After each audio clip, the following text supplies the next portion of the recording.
first wrote my expose on the I Quadrant earlier this year. So I've always been wondering, what exactly does the I Quadrant teach? I mean, there are thousands of Singaporeans who have attended their course, and surely thousands of people can't be all that gullible.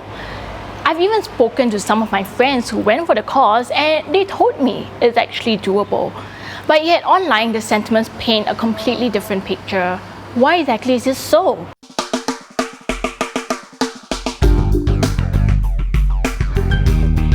Sean, hi Jimmy. Hey, hello. So I do feel a bit awkward sitting here today because I did write that expose article, but you guys, no hard feelings, right? No, it's okay. Okay. Right? Get me out my body. Okay, so the reason why I wanted to reach out is really because, you know, like, I mean, ever since that article, a lot of stuff have happened. When I wrote that article, I spoke to like your students, agents, lawyers, and bankers, but I just never spoke to you guys. To be fair, as any investigative journalist, it's fair that I speak to you guys to kind of get your side of the story. So maybe you can tell me, help me out here. Did I get it right in my article, or was there something that didn't quite fit the bill? I mean, there were a few information that I think we can correct it a bit. Yeah. So I think largely, one of the diagrams that you drew out, I think there's a little bit of error, especially the last part. So maybe I can just share you from our point of view, all right, and what's the reality today. Yeah. So of course, in the diagram you mentioned that we will find the unit, right? First we got to find, all right, and we find the undervalued unit. Yeah. Alright, so that's fine, that's great. As investors, we definitely want to have as much advantage as possible by buying a unit. And after this, then of course we take a financing of about 80% to 90%. Alright, in this scenario, of course, in 2019, it's still possible to get to 90% loan. Alright, but as of now, largely it's 80% loan already. Right. Yeah. So things have changed along the years, I would say. Okay. Or months, yeah. So next up, of course, after getting financing, alright, that is where, of course, we want to rent it out.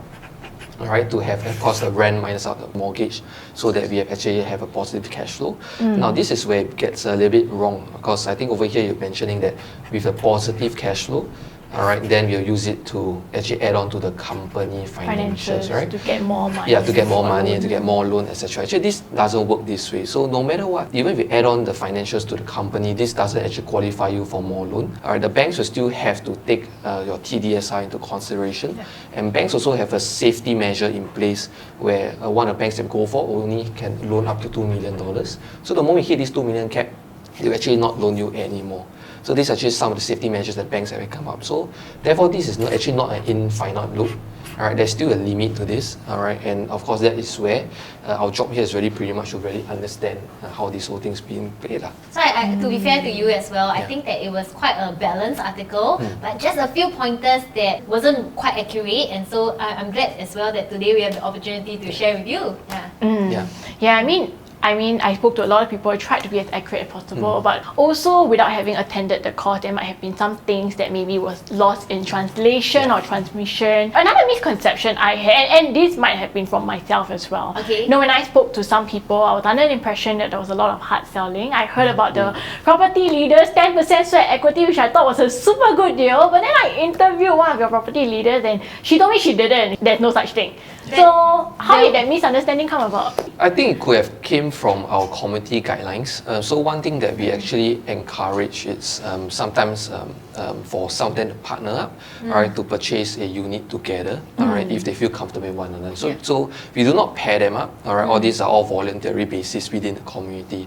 So one thing that we advocate is that someone who put in the effort, alright, to find a unit in the sense, right, we'll get a 10% what we call sweat equity. If they agree to it. If they agree to it, yeah. But that have no relation to our property leaders or our staff or any one of us getting a 10% sweat equity, because that's something that we do not get nor do. Alright, but within community, imagine someone bring you a good deal on the table. Alright, I think it's only fair that as partners, as their partners, internal partners, for them to reward the person who bring the deal to the table to get at least some stake in the game in a sense. Yeah.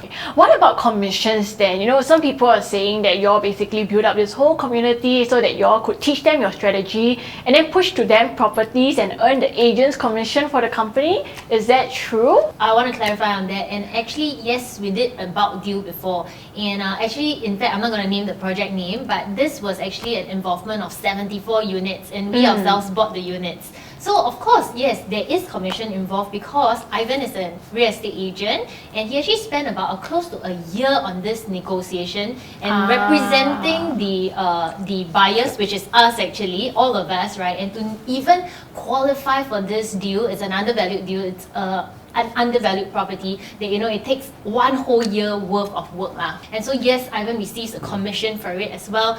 Yeah, in fact, ourselves we bought a couple of units there, so we own almost 10% of the entire building. So it wasn't a case where you pushed a unit that you didn't want. You were so convinced that you yourself took out the risk as well. Yes, yeah. I mean we are investors ourselves Anything that we recommend or we say it's good, we ourselves most of the time we also buy it.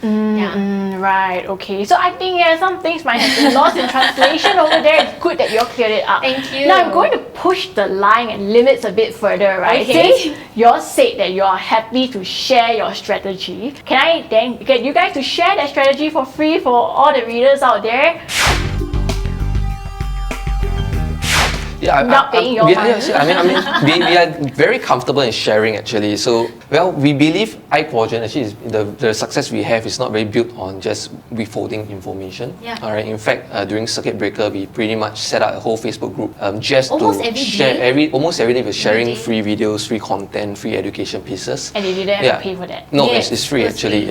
Yeah. So what makes I Quadrant really successful to us is that actually it's more towards we really focus a lot more on back end support.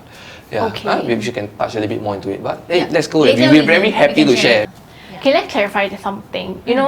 In one of the mainstream media articles, they talk about how it was very irresponsible that you were teaching leverage. I also had that same opinion, but it seems like you are saying something different. So what exactly is the truth? Yeah. So I think leverage can be a very profitable thing if you know what you're doing. I think I just want to put that caveat there. And not everyone would definitely be comfortable in taking leverage. But there is a very huge, big difference between risk in leverage, versus is it a good investment or not? That's one thing, right? So maybe with that, I think I have one table within your website which is very good for me to just clarify a bit as well. I would say that the one which is talking about the profits being made in the property, right? So basically, over here we indicated that rental, which actually this is actually one of my units. This is literally this is my unit. Yeah. Oh, so the example I gave was your unit. This is my exact unit. Yeah, exact unit.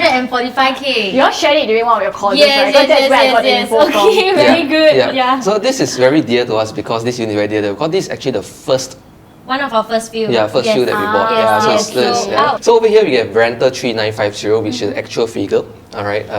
Mortgage, it was indicated at 2712.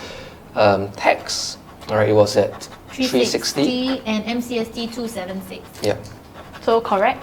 Yeah. These are A all little bit off but correct. Plus one few dollars is fine. Yeah. So 602.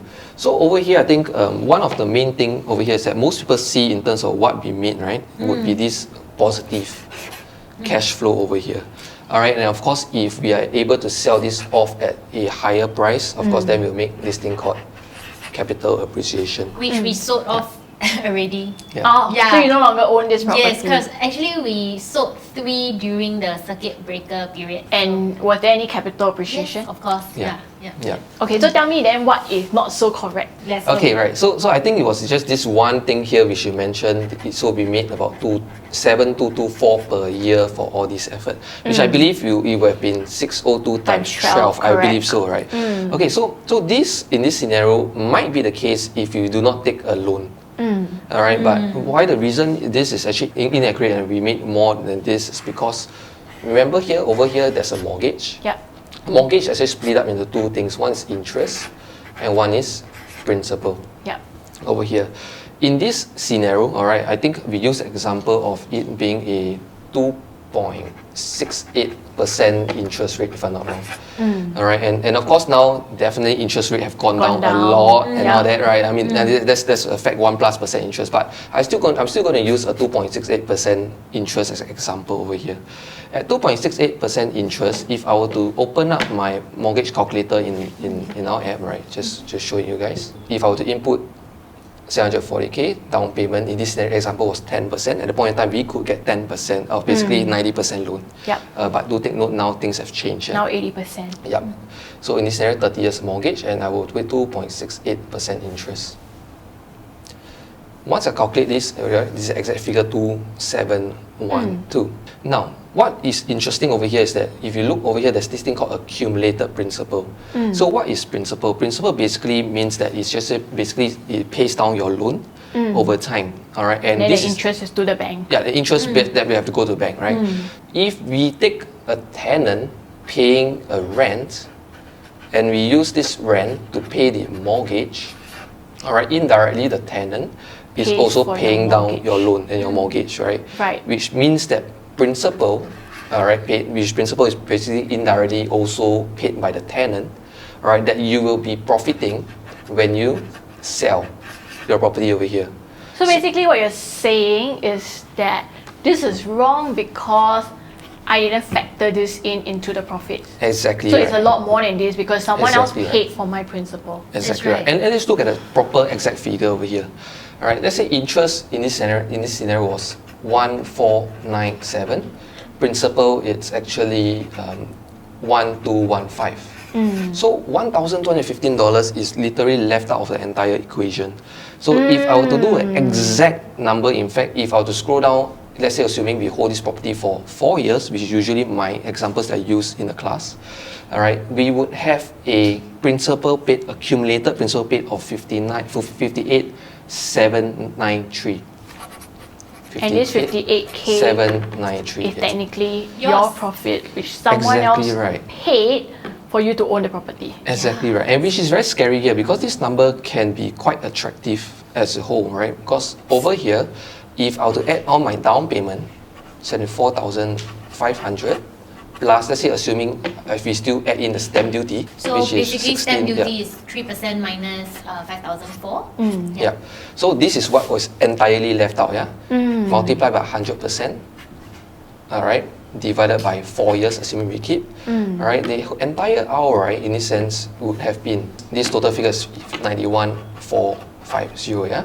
So my principal paid will be 58,793 divided by 91,450 times 100% divided by 4 years. And this itself, just based on principal paid, you have made 16% per year, all right, on your money that you have used to purchase.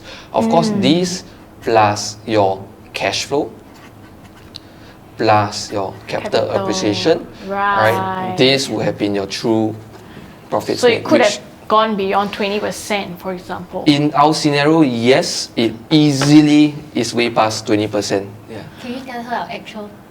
Actual, Yeah. okay. Let us count, okay? Fine. Okay. We actually sold this unit for 792, is that right? 792 as example.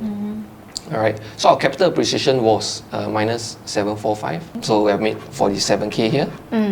Plus cash flow, which is 7224 times 4 28,896.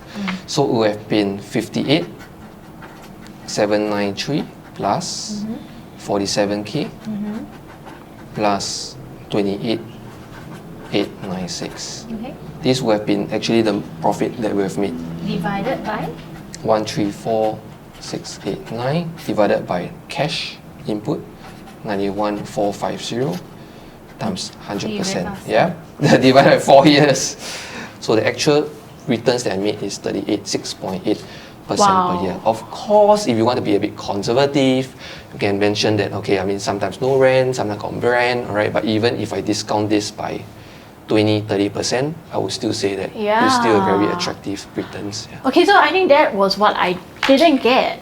Because you're saying everything works out, everything's correct, it's just that I didn't factor in that mortgage into the profit equation. Exactly right. And it's just huge, right? This is like almost 50% of the profit. Almost. And you're saying that you sold this during circuit breaker.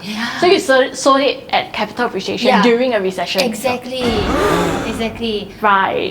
But you know, on my article, right? Yes. So I was very skeptical about this approach, but I think hearing this from you really changes my whole perspective, because the profit margin, this versus this is very big difference. Yeah, I will be willing to do the work for this, but not for this. Exactly. Right? So in that original article that I had, I actually spoke with several property agents, and they told me that industrial properties are going on a downtrend. Yeah, it's so common. I always hear that. The thing is, where did the person buy it at?